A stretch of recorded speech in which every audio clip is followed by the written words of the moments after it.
Hindi kasi siya mapicturean sa taas. Kaya,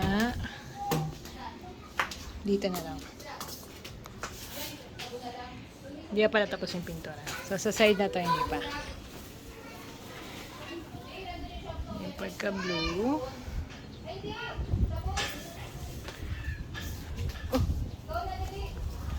Tingnan ko.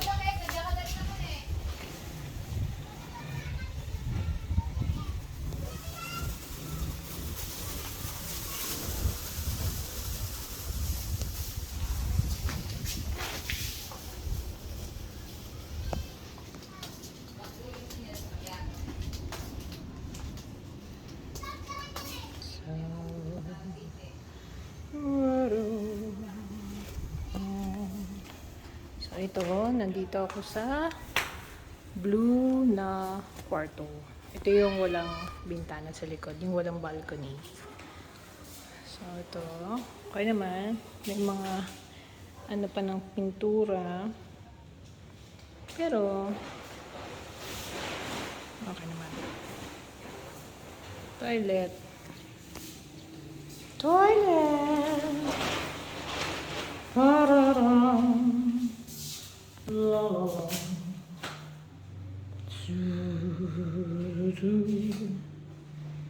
Ito yung toilet dun sa unang unit. Tapos ito yung kusina.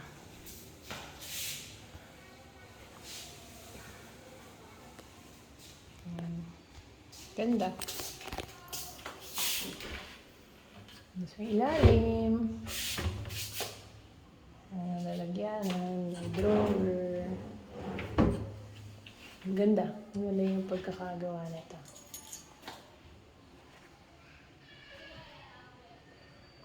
Ito yung gagawin pa yung bintana today. Ay, di! O, tama. Ilalagay yung mga glass.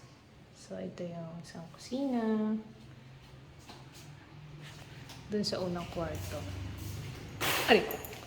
Ito yung sa loft. Ito, sabi ko solid. Maganda. So, maganda yung pagkakagawa niya. So, para kang may isang kwarto sa taas. Tapos, may kama rin doon. Baga malaki pa yung space doon. Pwedeng storage, pwedeng kama. Tapos may cabinet. O, diba? Ay ko. Overlooking sa baba. O, diba? Third floor. Pero parang nagkaroon ng fourth floor.